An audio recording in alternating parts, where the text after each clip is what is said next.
a video on candied cherries and macerating them as well. So I've been faffing around with macerating strawberries recently, covering them in sugar for a week, roughly equal quantities of sugar and strawberries. And what happens after a week is lots of the moisture comes out of the strawberries. It makes it like a strawberry syrup stroke cordial, which is a very nice drink, watered down with like water. And then the strawberries kind of, you get rid of excess juice, so it kind of firms them up. So I was thinking that maybe that's a firming the fruit up and then candying it might be a good idea.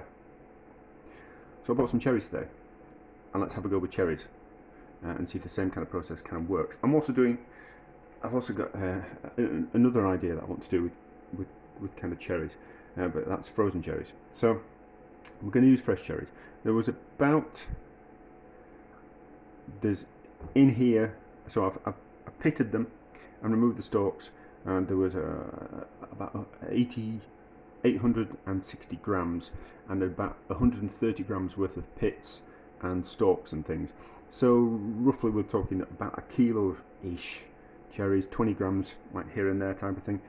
So for a kilo we get about 860 grams worth of cherries. I'm going to put on a whole kilo of sugar just for the sake of ease. Here's what we're going to do is, when after a week of them being macerated in the sugar, I'm going to take the syrup and take the excess sugar that's going to be in here, and that's what we're going to candy the cherries with. So it doesn't, and basically the candying process is boiling up the cherries every day in a syrup of sugar and water, equal quantities of sugar, equal quantities of water. So I kind of think that it won't matter if we put too much sugar in, because we're going to have to top up the amount of sugar as we go along making the cherries. So yeah, that's kind of like my thought. It's not as if the sugar's going to go to waste. It's going to get it's going to be used to candy the fruits. So I'm just going to make it for the sake of ease, and then I'll keep an eye on how much sugar I'm using when we candy the process, but that's not going to be until a week's time. So kilo of sugar, move it so it's a bit smooth, and then lid on in the fridge, leave it, and then we'll see what it's like in a week. I think maybe as well, I think if I was doing like no, I wouldn't. No, I was thinking about if I was doing maraschino cherries, that I might use the same kind of process, but I don't think so. No, I think that's kind of like off topic. Just a bit of a shake. I don't think it'll matter that those are kind of, just put a bit of sugar on the top of those so they're completely covered. Right, and we'll have a look at those. We might have a look at them midweek, but I think it's going to be like a week before those already. So it's Friday today, so it'll be like next Friday. I'm waffling. I should just turn the video off and fast forward a week. Right, the cherries have been macerating for a week, and they haven't kind of gone to that much liquid. And I think it's probably because of the cherry skins. That's strawberry jam. That's nothing to do with this. This is cherries. So what am I going to do? Am I going to think that the cherries will have firmed up enough? Let's taste one. I think there's about a kilo of cherries and a kilo of sugar in here.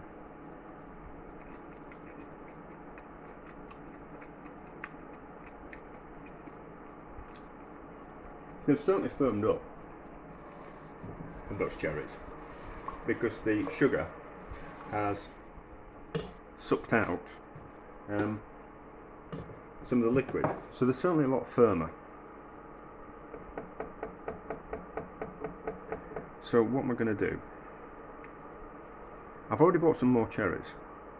I kind of want to leave those in for longer, but I want to kind of have a go at doing these cherries after a week. And I've got some frozen cherries which I've defrosted overnight as well. I'm always off camera. Never really. I don't plan. So I've got some frozen cherries. I would have bought more, but they're getting short supply at the moment. So it'll be 600 grams. So there's 1.8 kilos bags. So they come in these bags. There's 600 grams in these bags. So, and lots of juice comes out of them. So I kind of want to candy these cherries as well, and I want to kind of do it at the same time that we're candying well, maraschino kind of cherries at the same time as those. But I bought some more cherries today. So I bought some more cherries. So I think I bought a bag of cherries. £3 for loads of cherries. So I think what I'll do is we'll have a go at turning these into candied cherries and those into candied cherries, and then we'll take those other cherries and we'll leave them macerating for a week, if not longer. I think the problem was that I gave them a bit of a shake, and then the sugar went to sink to the bottom, and the cherries were on top. So I think I'll do a better job, but I will do that macerating bit again. But we'll use these, and then I was concerned there's not going to be enough juice in there. So, oh yeah, slightly lied, because obviously it's a clear container. I've looked at those before the week was up. So I am prepared. So with those cherries, lots of juice comes out of them. That's the juice that we're going to use with the sugar to candy those cherries. Is it candied? Yes, candied those cherries. And I was slightly concerned that there's not a lot of juice come out of these cherries. So I bought some. I couldn't find cherry juice with that didn't have sweetener in it because of the damned sugar tax. So this was the only stuff that I could find without sweetener in. This is just sugar. This is just 100% concentrate, not from concentrate. This is just 100% grape juice. So it doesn't really taste of much. So that can be the substitute for the cherry juice. So we'll get the juice, but it'll taste better because it's not just water. Ideally, it would have liked to be cherry juice, but anyway, I'm getting ahead of myself, and it still won't be like a proper recipe, will it? There'll be a proper recipe for those. But anyway, so we'll drain those off. We'll see how much liquid we get. We'll see how many cherries we get. And I will use, because there's a litre in there, we'll use that juice to wash off the excess sugar from the cherries, and then we can use that sugar and some of that juice to yes, we'll make a syrup. That's what we'll do. So we'll make a syrup. So I'll use the cherry juice to wash off the sugar from these. This is sounding a lot more complicated than it needs to be, as always, because I do tend to make things a lot more complicated than they need to be. So what I'll do is use the juice to wash off the excess sugar from the cherries, and then we'll boil up that sugar with that juice to make the syrup, and that's the syrup that we're going to use to cook and candied those cherries. Yes, that's what I'm going to do. Think on my feet as always. Right, let's work my way through this one. So there was about 500 milliliters stroke grams of juice from the sour cherries, which were frozen. So I've made a syrup. It's the one at the back, and it's the juice and the same amount of sugar. Hopefully there'll be enough liquid in there to cook these cherries in. Hopefully. We might need to put some more sugar in. Yeah, we need a bit more in there. We'll need a bit more, a little bit more liquid. No, we might get away with that for the first boiling. Some liquid's going to come out of it. Let's get away with that for the first boiling. It'll be fine. We can always add a bit more tomorrow. Nope, that's the wrong one. That's the one at the back. And then I've made a syrup from the cherries and the sugar, which were the fresh cherries. It is 750 grams. 750 grams worth of the fresh cherries.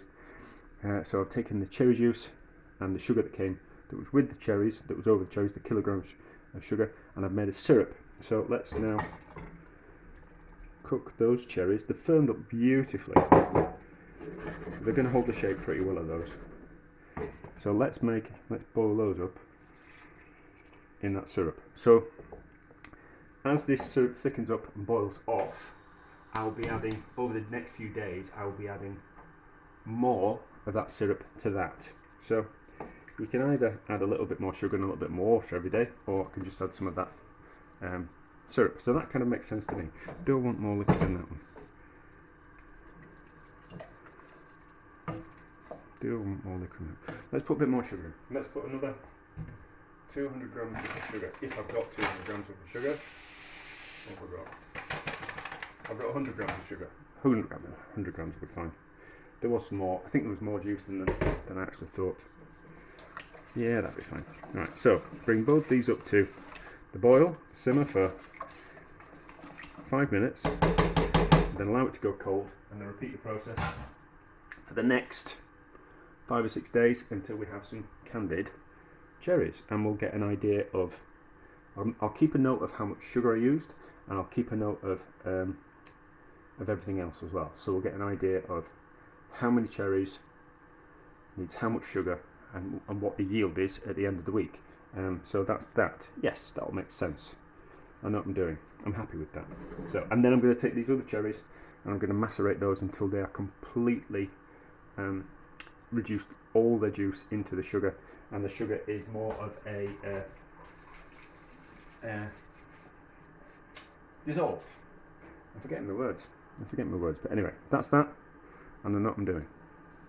Right, I pitted my cherries, and I've been thinking while I was out swimming about these cherries, and I think the problem is we can't macerate them properly because the sugar's touching the skin on the outside. So the skins are tougher than the inside, and the flesh is on the inside of the skin. So thinking we could drop some sugar on the inside, which is a bit of a ooh, excuse me, a bit of a process, but it should kind of work. So what I'm going to do is I'm going to put some, or am I going to shake it around? Let's have a faff around. I'm going to put some sugar in. So let's put half this sugar in and give it all a move around. And then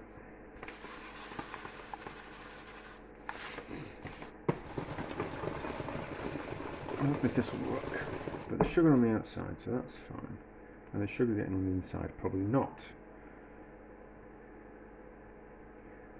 I don't want to do it like that, and I've just got something bubbling away on the back as I'm doing this at the same time. So what we're going to do, I've done that, and that was a bit of a plug the holes up, wasn't it? That wasn't a good idea. So what I'm going to do is I'm going to drop some sugar into each one of the holes, and then that'll start the liquid coming out of the cherries. That's what I'm going to do. So a little bit of a long process. I've got a kilo of sugar. I probably need a little bit more, but there's about 1.4 kilos worth of cherries, so we'll probably end up putting 1.4 kilos worth of sugar in with the cherries. Well, that was unnecessarily hard work, and it's probably because I put the sugar on them first and given the sugar around that it closed the holes up, so it made it a little bit more difficult. So I think pouring a little bit of sugar into the holes of the cherries is the way to go. So there's about,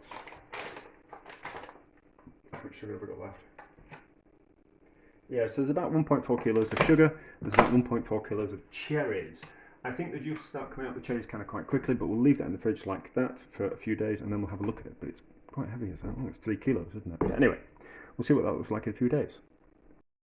Right, we've had 6 or 7, maybe even 8 boilings, and the cherries are ready. So we kind of need to look at the results. So I need to kind of calculate. So I need to calculate what kind of yield we've got of cherries. Did I say strawberries? I meant cherries. So we need to kind of see that the what kind of yield we've got. I know for a fact that these cherries didn't require any extra sugar. So I can't remember how much sugar I macerated them with in the first place. But we didn't need any extra sugar. We didn't need any. We made a syrup, and that was a syrup that I kept topping up. I kept adding to the cherries with that syrup. So I didn't need any more water or sugar in the fresh cherries. I just topped up with the syrup that I made. This took about an extra. These frozen ones took about an extra 500 grams worth of sugar and 500 grams worth of water. So these fresh ones have kept the shape and are delicious. I've tasted them, so the yield won't be just accurate because I've had to taste them. it's been awful that I've had to taste them. Kind of got like a brown colour with the cherries, so it's not like a super cherry kind of colour, but nice. They've gone candied.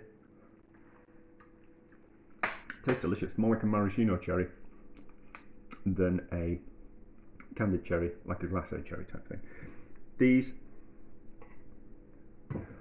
some have kept whole like that, and some are just a little bit not as holy, and some are kind of quite flat like that. So there's some damaged ones, but that's what you get. So that's, you know, it's a nicer colour though. It's got a good colour on that. You can see it burning my hand. So both delicious in a different way. I'm waffling, I should be cracking on. Now these are the cherries that I bought last week and macerated, where I pitted them and then poured a little bit of sugar inside them. So those have macerated, another spoon, those have macerated a lot easier. So I'm going to, a little bit of mould growth. That's a little bit of mould growth on top of that. It'll be fine. It'll be fine. We'll boil that up. I'm not worried about that. It's only going to be for me. So I might, do you know, if I'd have just paid a little bit more attention to them. But these ones underneath, gone like that. So pouring a little bit of sugar in each individual one has certainly worked. I'm going to Candied those. I'm going to throw that one away. It'll be fine. Any kind of heating process will kill any kind of growth on top. But it was a white mould, which is not a harmful one, I don't think. Anyway, how does that taste? That's delicious. So, pitting them and pouring a little bit of sugar when you're macerating them, pouring a little bit of sugar into the centre of the cherry is the right way to do it. And there will be enough sugar and liquid in there to completely turn those into that. So, those back in the fridge. Off about with those when I've got a free pan. Let's see what kind of yield of everything we get. So,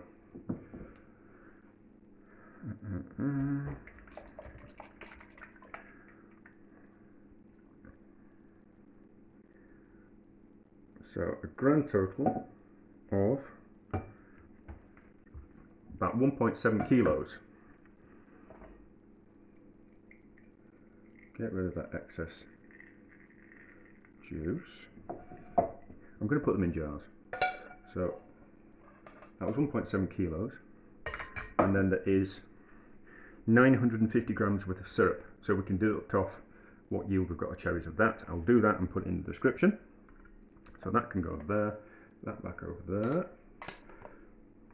The weight's going to be slightly out because obviously there's going to be some syrup left over in this kind of container. So I'm trying not to. I spend my life doing washing up, and cooking, but then doing all the washing up. So I'll tear that off again, and I'm trying to cut down on the amount of washing up that I do. So that can get out of the way, and then pour this into here.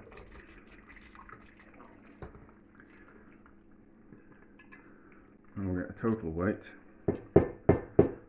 So the frozen berries just aren't as pretty. So that's the majority of the cherries out there. There's still a little bit of debris in there, but that's fine. So that weighs 1.85 kilos. Get rid of any excess juice. The cherries, there's still going to be a little bit of juice in there, but that's fine. This container back on there because that's we zeroed the scales with that weight and the bowl's weight. So then there is 770 grams worth of syrup in there. So what was the purpose of this video? I can't remember. It was candied cherries 2 ways, wasn't it? Macerating them, that kind of thing. So it works, and I now know the yield, so I'll be able to tell you in the recipe there will be a weight of the cherries and how much sugar you use and what yield you get from it. Which was, yes, that was the reason why I did the video, and also kind of faffing around with macerating, all that kind of stuff. So it was like cherries 2 ways and a proper recipe And so if you ever need to make a certain quantity of candied glassed maraschino cherries, this recipe will work, and you'll be able to take either fresh cherries or frozen cherries, and if you need a kilo of them, you'll be able to scale up or down the recipe that I can give you. But there we go.